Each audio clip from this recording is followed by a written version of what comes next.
Hello and welcome to the York Festival of Ideas. My name is Juliana Mensah. I'm a senior lecturer here in the Department of English and Related Literature. I'll be chairing the event today, and it's my great pleasure to welcome you all. So it's my great pleasure to introduce our speaker, Paula Akpan. Paula is a journalist and historian. Her work mainly focuses on blackness and queerness, social politics, and our relationship with technology. She regularly writes for a variety of publications, including Vogue, Teen Vogue, The Independent, Stylist, Vice, ID, Bustle, Time Out London, and more. She has interviewed a variety of people, including Oprah, Lupita Nyong'o, Reese Witherspoon, Jada Pinkett Smith, and many more. She graduated with a distinction in her master's in Black British history. Paula has an interest in mapping out the lives and activisms of Black lesbians and queer women in Britain between the 70s and 90s. Paula and I will be talking today about her work tracing the legacies of African queens and warriors who contributed to shaping the continent as we know it today. Welcome, Paula. Thank you. It's a huge pleasure to have you here in York with us today. I wanted to start our conversation at the beginning for you. So where did this book and this project begin for you, and how did you choose the 12 figures that you write about? Okay, absolutely. Hi, everyone. Hi, thank you so much for coming. Wild that you would spend time on your Sunday to come out. Thank you so much to York Festival of Ideas for having me, and Juliana. I wrote a book, and it came out last month. And it's been a journey. So my area of interest, like Juliana mentioned, is Black histories in Britain, particularly around Black queer women, Black lesbians, and organising the building of social life between the 70s and 90s. And I find that it's impossible to try and appraise Black histories in Britain without going back further. For me, Black British history, Caribbean history, and African histories, they all form almost like a triumvirate. And I think that in order to understand how Black communities have thrived or not in Britain, we have to go back further. And I didn't know that publishing could actually work this way, because I always thought that you had to submit and then it goes to auction and then whatever happens. But actually, a publisher can also have the seed of an idea and decide that they want an author, someone they're like, you would be good for this. So I guess my ideas kind of filtered out. And my publisher approached me with this idea of 12 African queens and warriors, and is it something that I would be interested in building upon? And I said yes. And I kind of wanted to expand it a bit. I wanted to not only explore these figures' legacies, but I also wanted to explore the impact of their reigns, their decision-making on present-day African countries that are built on the ancient kingdoms that they ruled over. So to that end, I was not interested in trying to write this book from London or from the UK. I really, really wanted to go on a research trip, which I did, and travelled through 10 of the present-day countries, which encompass 11 of the kingdoms that are explored in the book, apart from Ethiopia, because the country is still living through the results of the ensuing conflict and Tigrayan genocide. So, that's kind of how I started. Sorry, I can just really talk, and I didn't actually stop for breath. That's what we're here for. It's fun.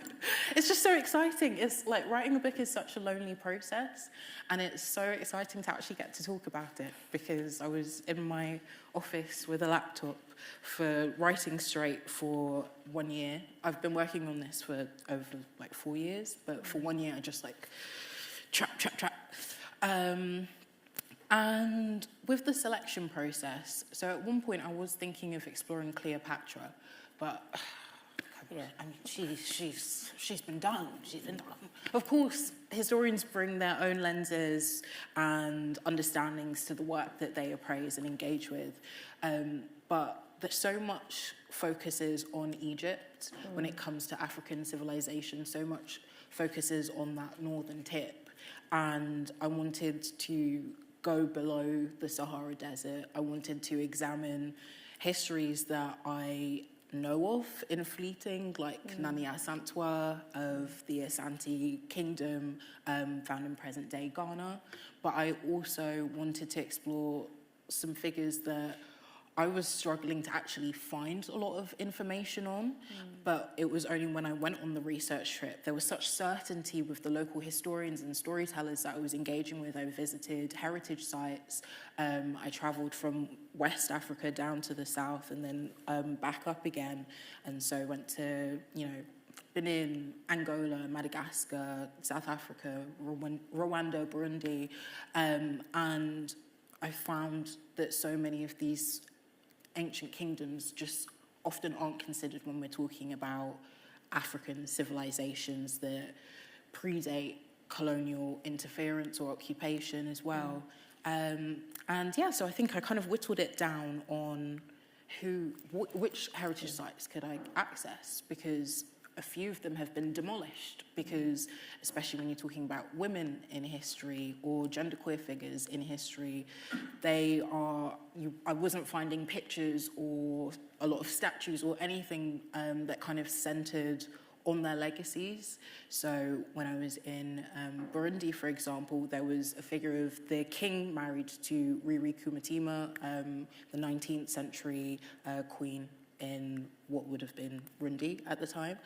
And in that museum, there's not a single scrap of her, but there are pictures, posters, so much of her husband. But she was the one that encouraged her husband to sign like a very critical treaty. So these were like the different things kind of swirling in my head as I was trying to whittle down who to focus on, really. Yeah. That kind of leads us really nicely into my next question, I suppose. I had, throughout the time I was reading the book, I kept asking myself about your methodology, because you bring in so much, and in your conclusion you say that these histories have been retold through your lens. And I found the idea of that really interesting. And found myself asking the question of, did you design what your lens was from the outset? Did it change as you were doing the research? Did it evolve as the research was evolving? For those of you who won't have read the book starts with, will you help me? Moremi. It starts with Moremi. And it begins with what feels like a creation myth. So it has myth and it has spirituality in it, but also you use kind of traditional Western historiographic approaches. You use kind of modern day African history, the work of history study, and you're incorporating all of these things. You use a lot of kind of Saidiya Hartman critical fabulation, which is around kind of tracing the gaps within the archive, and then using what you've learned from it to write speculative accounts of kind of the interior worlds of those characters. So you're bringing in all of these things, which often are in conflict with each other, right? Which people argue against, that you can't use this particular approach if you're writing that kind of book. But you kind of really deftly incorporate all of them.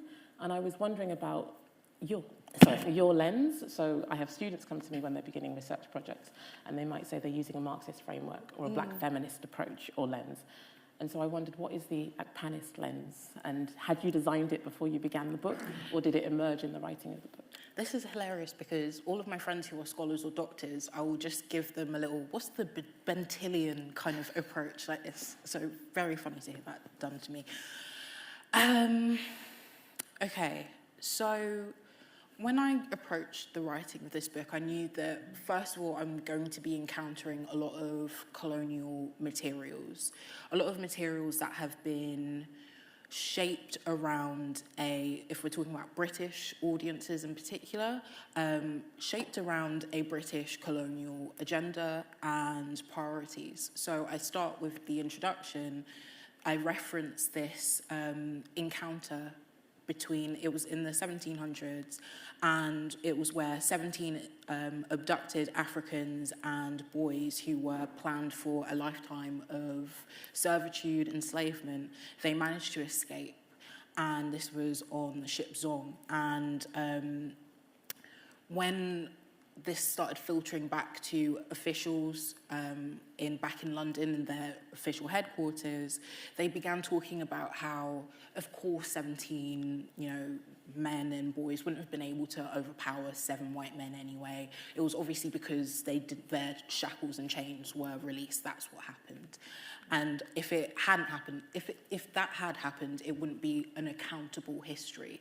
So in that first instance, you're kind of introduced to this idea of an acknowledgement of what an accountable history to that readership looks like, and what would therefore be unaccountable, what jars against the narrative, the official narrative that is being built. And to my mind, that can be used as an example of a speculative nature within Western history telling, where we're taught that it has to be objective. You know, you are not going to bring any part of yourself to it. But throughout the book, there are so many examples where, for example, the Portuguese would always, in their materials, they would always emphasize their victories and talk very little about their failings. You have historians who have emerged to comment on so many of the figures in the book, but when I was digging a bit deeper, it turned out that they were actually a colonial administrator of an occupied African land. Maybe it was Senegal, or, you know, all of these lands, right? So when you have these figures who are setting the official narrative on African histories, events within these African societies, and at the same time they are demonstrating their fear, their revulsion, how they seek to demean these peoples, how they were destroying places of worship that they encountered. They were bringing their nuclear families as an example of, this is how you should be living your life. This idea that multiple women might mother a child, it doesn't chime with our understanding of a civilized society. When you have these people setting the narrative, how is that more objective? How is that something that we can take at face value over indigenous storytellers, indigenous history keepers, people who dedicate their lives to preservation? So that was one part that when I was, you know, sifting through all this material, it was very important to me to, alongside using so much of what they offer, because you have some missionaries who were, you know, the few people allowed around Ranavalona, who was a ruler of Imarina, which is found in the highlands of present-day Madagascar. And it's through their tales that we hear about, you know, how she was dressed, you know, the different processions and pageantry in great detail. So it has historical value, but also that they're bringing their own agendas and biases. A lot of them would repeat the things that they were being told by the rulers who allowed them this proximity to the palace, to the court. So those are things that you have to examine. But also, when you have so many different African societies who preserve history in a plethora of ways, whether it's through dance, whether it's through praise poems, whether it's through a multitude of means that don't always hinge on documentary materials. You have in present-day Nigeria, there's a village near Kano where there's a group of grandmothers who are known for preserving the histories of that area. And if your grandparents, great-grandparents ever pass through that area, they'll be able to tell you and locate your family lineage within, you know, what they know. So, like, these are different modes and methods of preserving history that don't need to hinge on parchment and paper, but they are understood as less valuable and they have less rigor. But again, like I said, some of the materials that have emerged that are understood as rigorous, there are so many gaps and biases. So that was something that informed my approach. And yeah, I think I'll just leave it there because I'm just chatting. It's so interesting. And also there's so much more that you can say because there are so many aspects of your approach that you haven't touched on. And so one of the things that you do is you make clear the gaps. So in the book, Paula asks questions about things that we don't know and kind of posits particular possibilities. But then also there is kind of kind of a narrative fiction element where you imagine what their interior worlds might be and how they might have felt with particular things. And I wonder if you could say a little about that. Of course, and that is like such a tricky line to walk, because of course, as a historian, it's not my role, my duty, my right to attempt to give voice to any historical subject. I can never know what they experienced, especially when I'm thinking about enslaved individuals. Like, there is no part of me that can grapple with their experiences. But I guess, like, going off the scarce materials that we have, like, what can we question about their lives? And I think this is why I was really drawn to Saidiya Hartman's approach with critical fabulation, because it understands the archive as an inherent site of violence.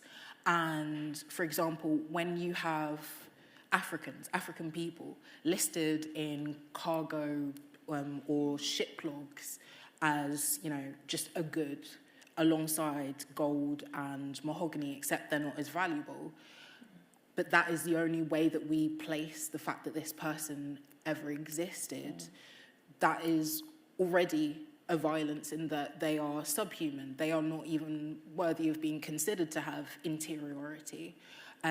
So I think I really wanted to like draw a clear line between what I could and couldn't do. But when you have scraps of material that hint at the fact that Nani Asantewaa was a farmer and was very preoccupied with her farm work before she went on to become a queen mother in the Asante Kingdom, then there is still something that we can pull from there, because you have phrases that are used around Nani Asantewaa that talk to work ethic. So I tried to pull through a lot of the crops that I knew from speaking to various people, but also like studying, you know, like sorghum and what kind of things would she have been pulling out of the earth, and I guess try and almost reimagine her as a person, because so many times when we engage Nani Asantewaa, she's this really lauded figure who took on the British, who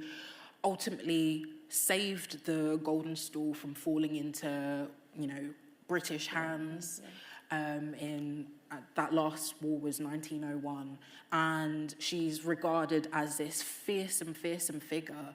But what else? What other scraps that we know about her? Because I'm so mindful of hollowing out these figures, but also trying to latch on to the pan African fervor, because you had these two like parties. You had, especially after 1960, when a lot of African countries were undergoing the process of independence and you were having so many frictions, particularly in Angola. There was like a 30-year war, and a lot of the time these figures like Njinga was used as a symbol of resistance, but at the same time Njinga, so many enslaved people passed through their lands across their reign.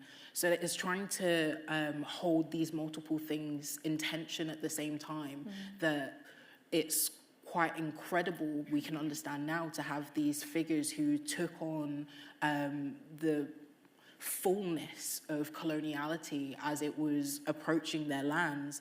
But at the same time, how do we grapple with the harm that they cause? How do we grapple with the hero status that this has, you know, prescribed them? Like, there are so many different things in play at once, and I guess I wanted to work in all of that tension and not to pretend that I have all of the answers, because I don't. And I think maybe that's something that more historians should do more often. More scholars should be able to say that I don't have the answer here, but we're in conversation, we're communing over this, we're teasing around this, but ultimately I don't know. And I wish more of us would say that. I think you do it well, and you hold a lot of complexity in the balance, and I feel as though you offer it up to us to engage with ourselves and to question and to trouble. I had a question for you around, so you mentioned Njinga, about the figures within the book who we would now consider to be queer or non-binary. I wondered about doing that research on the continent, because this is kind of a live, heavily politicized, very risky thing to talk about. And you, as part of your methodology, you talk to historians, but also activists, you talk to taxi drivers, you talk to the person who sat next to you on the plane. So what was it like to, I suppose, to research these particular figures, but also to be looking at topics that are live political debates and that are risky for the people that you're talking to, but also for yourself? When trying to examine queerness, obviously I'm queer. I don't know why I said obviously. I'm queer. And so as a Black queer African of the diaspora, I bring all of that to the work. And so much of what we know about Africa and queerness and the laws that have been put in place, those are legacies of coloniality.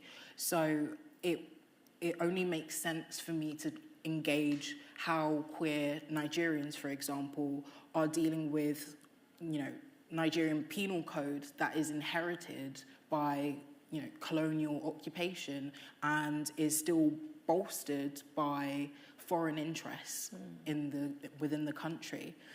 And I think that what has emerged over time, and I found it as a Black queer person, is that queerness is often seen as a white import. It's seen as this disruptive,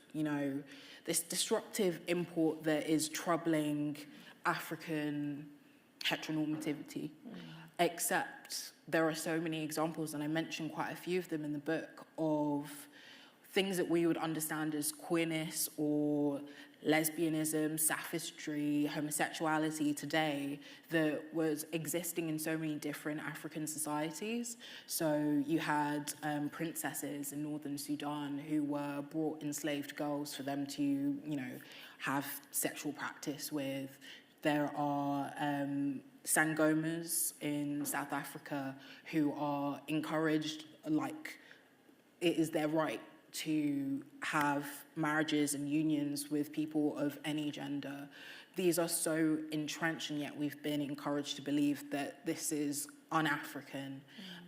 So with Njinga, this was a risk that I knew that I was taking, but I think this is also about like my practice. It's like trying to embody an ethics of care, and part of that was understanding that Njinga had concubines, had male concubines, would dress in masculine coded garb, would often respond only to a masculine name, especially when, in war preparations, and would want to be referred to as a king in many different settings, but at the same time was also referred to as a queen. And a lot of this is because in their language, there are no gendered pronouns. So an Ngola is the title for ruler that was inherently ungendered, but that doesn't obviously reflect the gendered society necessarily, but talking about the language itself.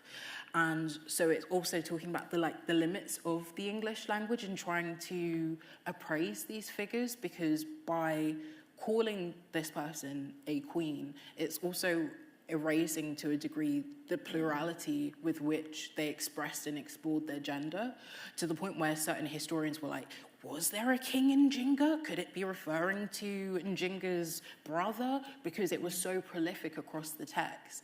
And I think that it's like my duty to reflect that without attempting to, just place my own feelings or thoughts on it. These are the facts, that this is a person who explored their gender in multiple ways, and I think that's what I tried to do. And also, I guess, maybe give queer Africans some rebuttals, when people try to talk to them about actually, it's very un-African for you to be expressing or living your life the way that you are, but this isn't new. It's not novel. This is centuries and centuries old, but they've always existed, and I wanted to reflect that. And I think you do so in a really balanced way. And within Njinga in particular, you refer to them as they, them throughout, but you also, in a very transparent way, talk about the decision of having done that. Mm-hmm. Would you say anything about you? So you mentioned slightly there about the ethics of care, about that means in your approach, because I think I can identify it in a number of the decisions that you've made, and also in how you communicate those decisions to the reader. So I wondered if you would say a little about that. Yeah, of course. I think that I was just always so mindful of like my reader, but also the subjects themselves. And like I said, when your existence has been erased in so many ways, you're only found in documents relating to land or property. That is the only way that we can ever know that you exist. I really wanted to attend to them in different ways. So like I don't go into gratuitous detail about things that were done to enslaved people, because I know that a lot of the readers that might come across them who are African, I'm sure that they don't need to be reintroduced to a lot of gratuitous detail when I think a lot of us are keenly aware of the dehumanization that many of our ancestors endured. And also, this is only meant to be a starting point. I would hope that anyone who reads the book will want to go and explore more. And if part of what you want to explore is the way that enslaved people were treated, then there is other work that deals with that in depth. That's not my priority here. I think I also wanted to not deify these figures. Like I said, like it's so easy to erase all of the things that they did, the harm that they caused, but I think that it robs them of complexity, and that's what we're looking for when we're trying to engage African histories, because I think that we know in a lot of colonial source material it has presented Africans in one way. So I get that the immediate response to that is wanting to present Africans as having wealth and money, riches, power, and not just being a barren, downtrodden, massive peoples, which is the way that so many of us have been encouraged to think about and engage with the African continent. And again, that rids of complexity, because it does mean that, you're fearful of derailing a conversation around Njinga and, such a powerful figure who stood up to the Portuguese. But actually, enslavement of Africans increased under their reign more so than anyone who came before them. So, we have to make space for all of this. There was another part of your question that was very good, and I forgot it. I was completely entranced by your answer that I don't even remember my own question. Oh, this is good. No, I think you've answered it. And I said this to you earlier on, but for me, one of the really radical things about this as a text is exactly what you've just said. So I think often we deify our ancestors, and if there is complexity, you're supposed to talk about it behind closed doors. You don't air your dirty laundry, but in some ways that adds an extra burden, right, to the black writer, to the black artist, to the black academic. And there is something, for me, that feels really radical about presenting these 12 historical figures in all of their complexity and allowing us to sit with that. Because, that's what history should do. Right? And I think also allowing my interviewees to, kind of try and undo these naughty things, because I had some interviewees who are descended from rulers who have reputations, their legacy is enslavement, and those people actually struggling to pass it out in conversation with me and saying things like, well, maybe enslavement was actually worse in the Americas than it was in the African continent, or, in the African continent, at least they were treated like family. There are so many knotty difficulties that a lot of people who are connected to these histories are trying to work out. And I guess I'm trying to offer a space for them to work it out within the context of this book, but also we're all trying to tease and pull this out together, because at the same time there is so much that has been buried, is lost, has been eroded through the nature of time. That is kind of the difficulty with working with history sometimes. And just trying to allow a space to just work out all of the unattractive bits as well, the rough bits that often get buffed out when you have a museum putting on an installation or whatever around a figure, because it's not enjoyable. It speaks to it speaks to darker things. So, for example, Asantewaa, her village, they had a really difficult relationship with Kumasi, which was like the center of the Asante kingdom, and Kumasi basically extorted her village. And when we talk about Asantewaa, that is often left out. She becomes a figure that represents not only the Asante kingdom, but all Ghanaians.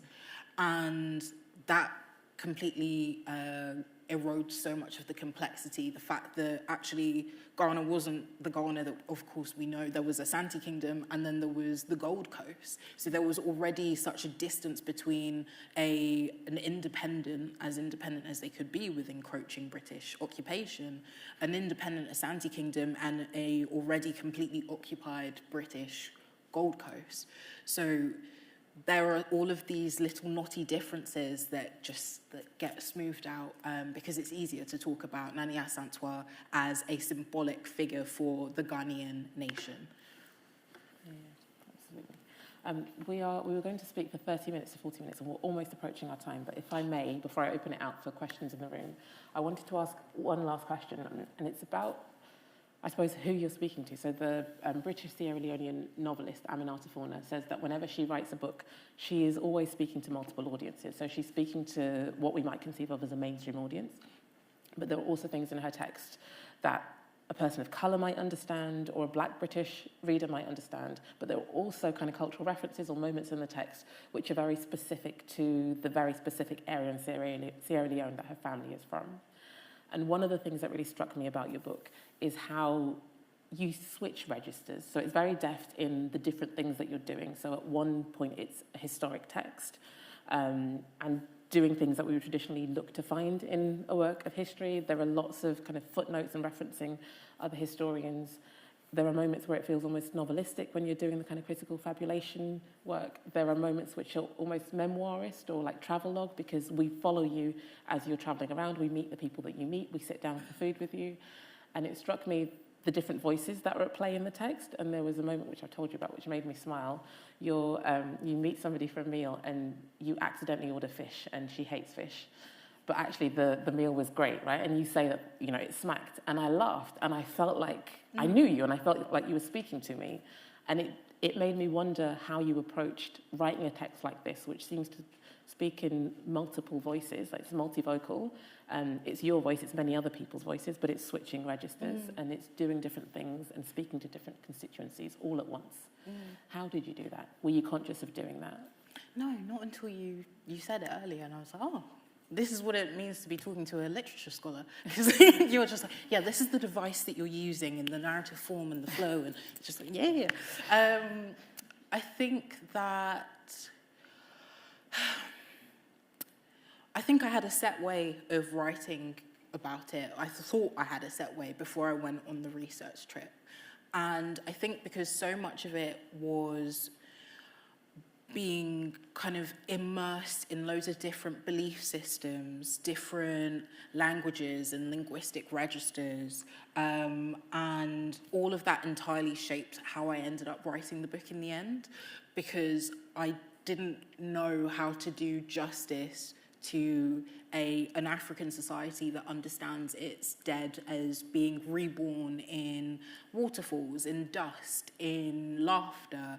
And when you're trying to appraise an event that takes place within that society, then how do you do that through the rigid confines of British, Western historical practices, and deeming that this is the way that you do it, and if you don't do it like that, then this can't be understood as history work, except this is how these communities have preserved their work and their legacies.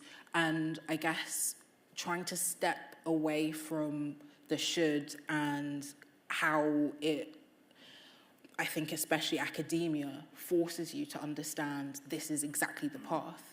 And I'm also, like you said, I'm a journalist. So like there's always a set way of doing journalism and how an article is supposed to flow. And then with a dissertation and essays in academia, there is a set way that you're meant to speak and engage, and, you know, everything must be contracted and all of that kind of stuff. And I felt like this was my first opportunity to actually play and to attempt to find a voice. And at first I really wanted to hide behind loads of other historians, so that, you know, if you're trying to cite me and, like, you know, fight me about something, actually I didn't say it, the other historian said it.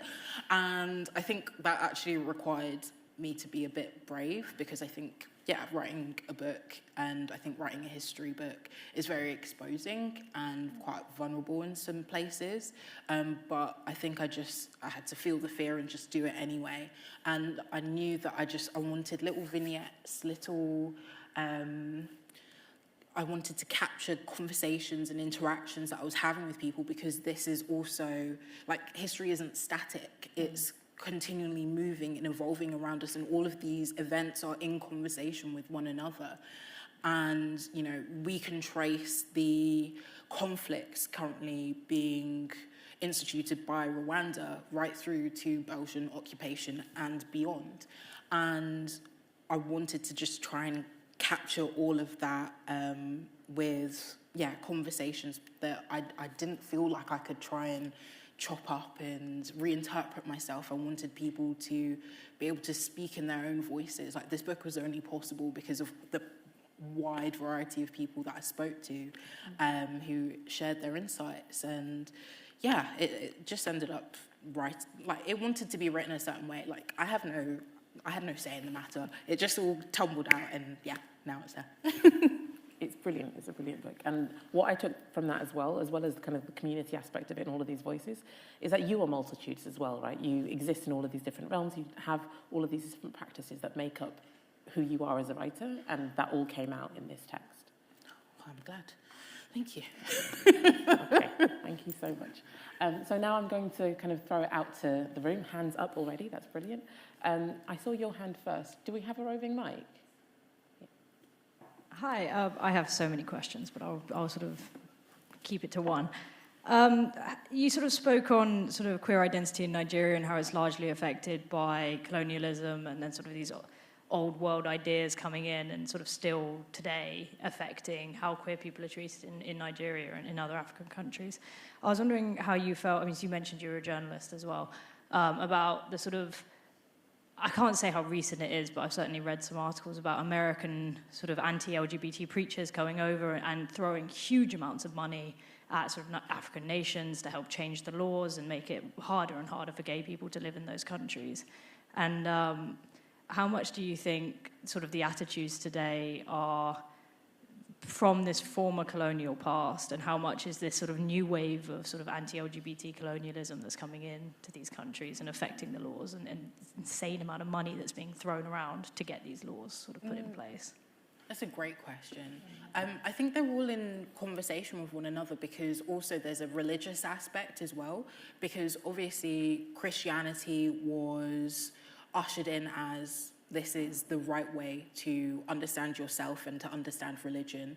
Therefore, Ifa, which is the indigenous belief system of the Yoruba people that I focus on in that chapter, it almost became, Ifa became aligned with witchcraft, and witchcraft also became aligned with queerness, because, for example, the Yoruba expert that I speak to in the book, who is also queer and trans, they understand that there has almost been an aligning of deviant religious practices, deviant sexual practices, and this has been running in the background alongside the US foreign involvement, alongside the penal code. So there is a deep understanding that to be queer is almost like an embodiment of witchcraft in certain circles, a refuting of Christianity, a refuting of civilized values. And I think that they all operate in tandem to, support each other, essentially. Yeah. There was a hand up, two hands up here, and then one. Which African queen would you like to be and why? I don't think I'd want to be any of them. What about a warrior then? Would you say why first? You're going to say more.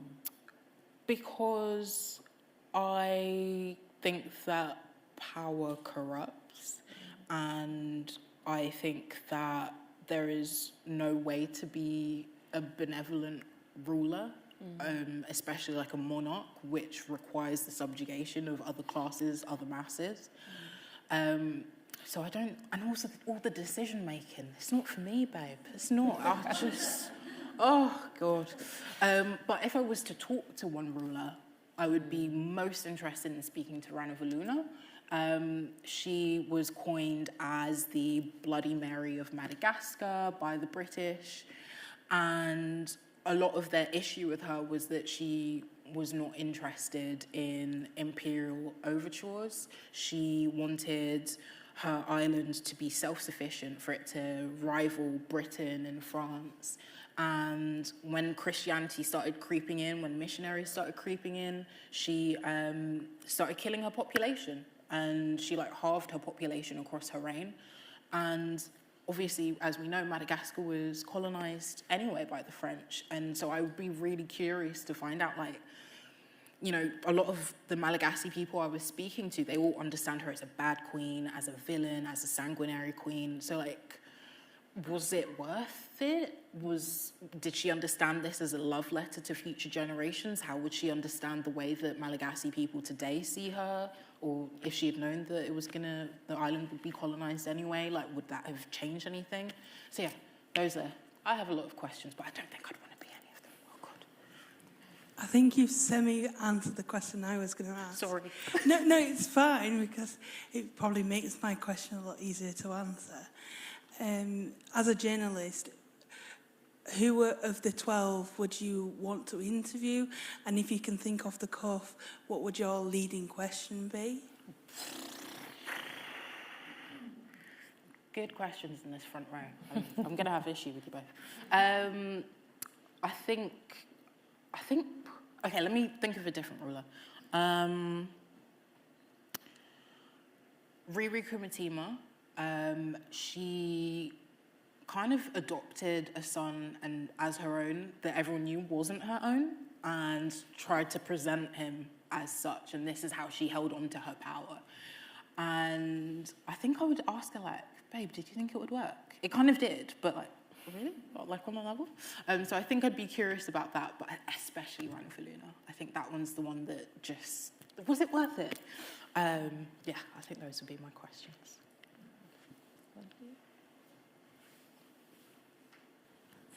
Thank you. That was a really interesting conversation. And first of all, I just want to say I really liked what you said as a fellow historian about being brave enough to say we don't have the answers, because there is a tendency, because kind of our reputation might be on the line, or we want to portray ourselves as an expert in a certain area.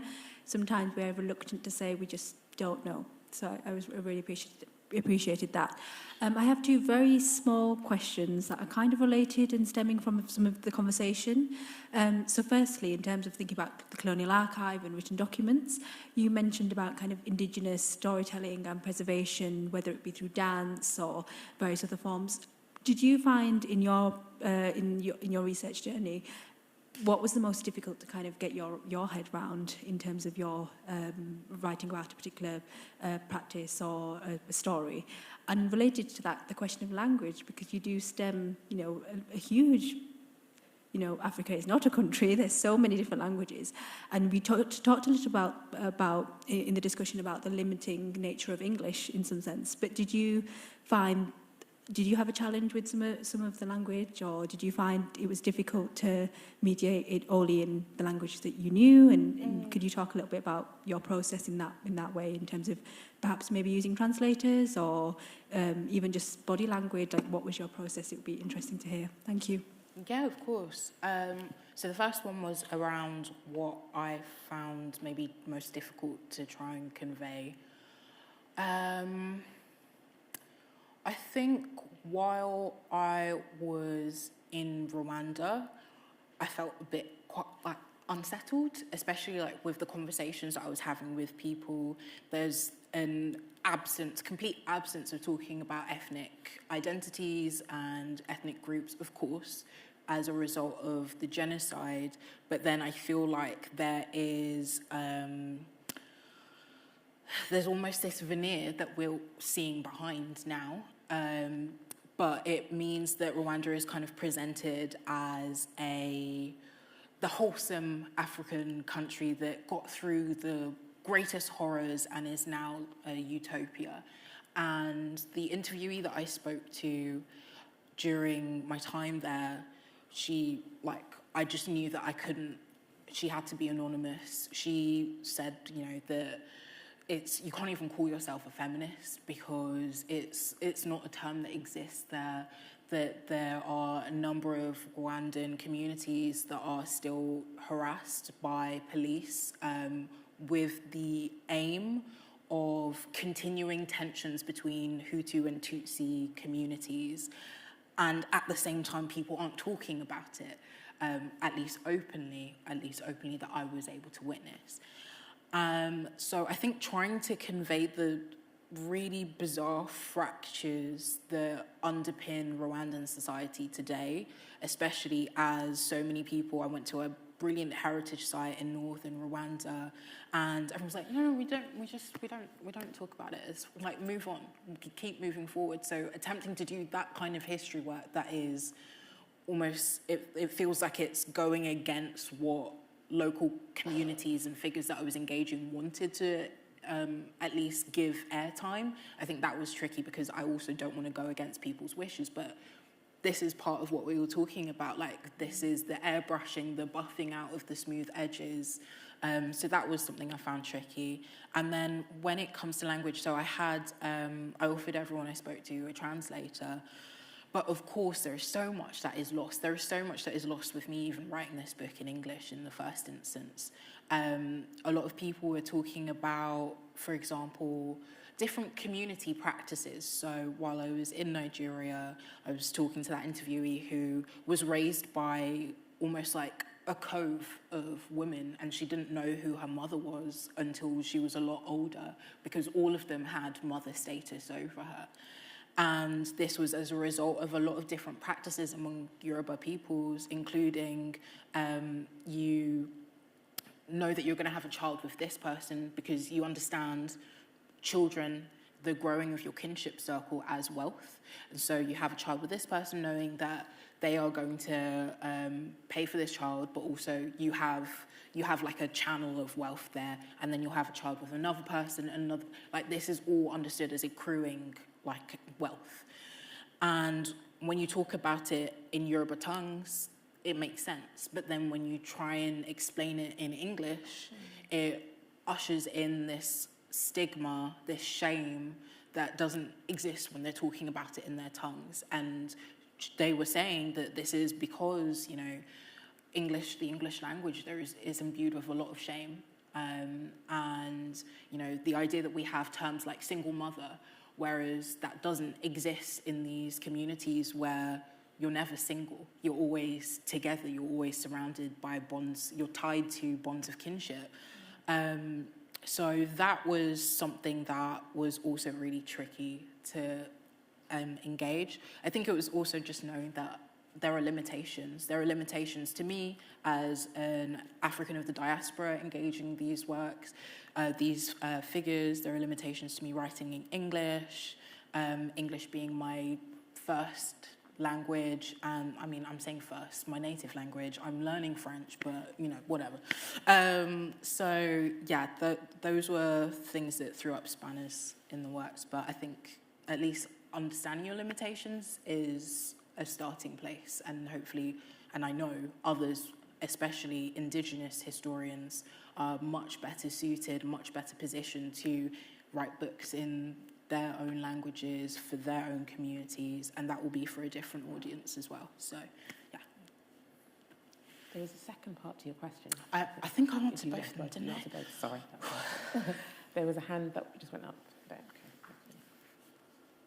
Yeah, I think I read how the king Mensa Musa from Mali, who, when they were mining gold, he was basically the richest person that had ever lived, even more than today's billionaires. And I'm not asking this from a materialistic point of view, but did any of your kingdoms seem, maybe that was just the exception of that time, but did any of your figures seem to come from a background or backdrop of the terrific, great wealth of the African continent, and maybe with people could see the potential that's still there in things?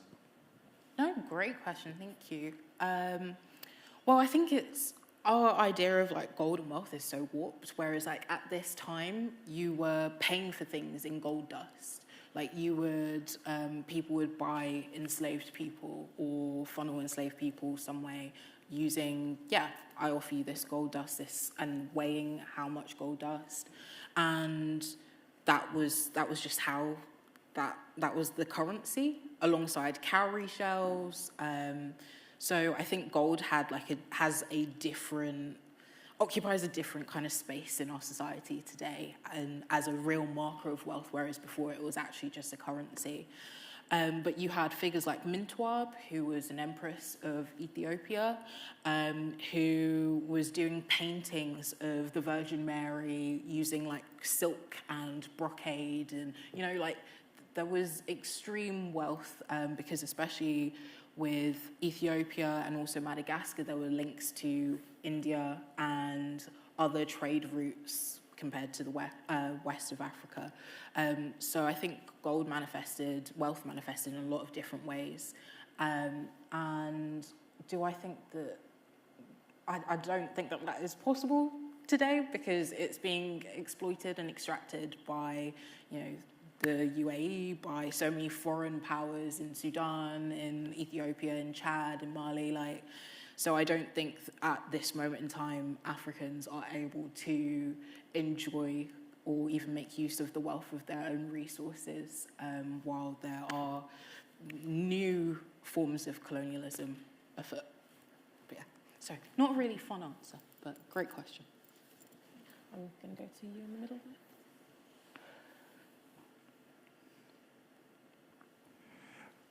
Hi, forgive me, I'm approaching this from a position of utter ignorance. I have no knowledge of the Africa that you seem to be you're describing pre-colonial. I have some knowledge of Europe with the different ruling kings, queens around Europe and how they interacted. You talk about 12 different queens around Africa. How did they interact? Was it the same as in Europe? Were there peace treaties? Were there trade treaties between them all? I have no knowledge at all. I've got to read your book, obviously. But could you give me an opener for 10? Yeah, of course. So from what I'm aware of, a lot of the figures that I engage with, they don't interact. So Moremi is from like the 13th century. Then at the end we have the Modjadjis, the rain queens from northern South Africa, a 200-year dynasty of just women ruling over these villages. So they're kind of spread out, and you can see the same powers, particularly with Burundi and Rwanda. They were both occupied by Belgians. So you can see that there was a form of occupation that was copied and pasted from one kingdom to the next. But I don't know of any treaties from my research, unless they were with the Europeans, unless they were with Western colonizers. They weren't formalized in such a way. You had, for example, with pre-colonial Rwandan societies, you had courts, but how they issued punishment was different to how we'd understand it today. So Rwandans were, if you harmed someone, you had to pay them in beer, you had to pay them in cattle. There was an exchange in that way, whereas when they were occupied by the Germans, this now moved into floggings, into incarceration of some sort. So there were so many different systems that we can understand in some way that were essentially hijacked, or the most fractious parts of their societies were taken advantage of by colonial occupiers. With West Africa in particular, you have a lot of migration. So Poku was a Asante princess who migrated leftwards and towards what we know as Benin today. So from Ghana, present-day Ghana, towards Benin. And you had a lot of people who didn't necessarily want to be ruled by a monarch, and which is why they would take their clan or their herdspeople or whoever and drift elsewhere to try and establish a new town, a new village, where it doesn't have such a stringent hierarchical structure, where there was normally one figure, the Asantehene, who was the king of the Asante kingdom, who was occupying such a position of absolute power. So you had a lot of people trying to move away from centralized government or monarchical, I always struggle with that word, monarchical rule. Yeah, there's so much more in the book. But loosely, yeah, there was a lot of migration, but you wouldn't encounter, especially in the periods that I'm focusing on, necessarily treaties that were written down, signed, exchanged in that way. And where there were, they were often misunderstood. So that's how, for example, the Swazi people had their land taken by Boers, because they thought that they were they thought that they were getting tribute from the Boers or the Voortrekkers, the Dutch settlers essentially. They thought that they were being paid tribute, whereas the Boers thought that they were receiving land, and they were paying for land and receiving it. So there was a complete kind of, so much of the treaties, rent, the ideas of tenancy, these were introduced to a lot of these societies where these structures just didn't exist before. Anyway, I'm going to stop there because I'll just keep talking. It's so interesting though. It is. There are still several hands up in the room, and I'm really sorry we're at time. Sorry. So I guess it falls to me to thank you, Paula, for being here. I've said to you You can ask me while we sign as well. Yeah, Paula will be signing outside after the event, and you can ask questions as part of that. But as I told you, when I was reading this, both in your introduction and where you leave us in the conclusion, it feels as though you're offering this to us as a gift, kind of presenting these histories that have been hidden or changed in various ways.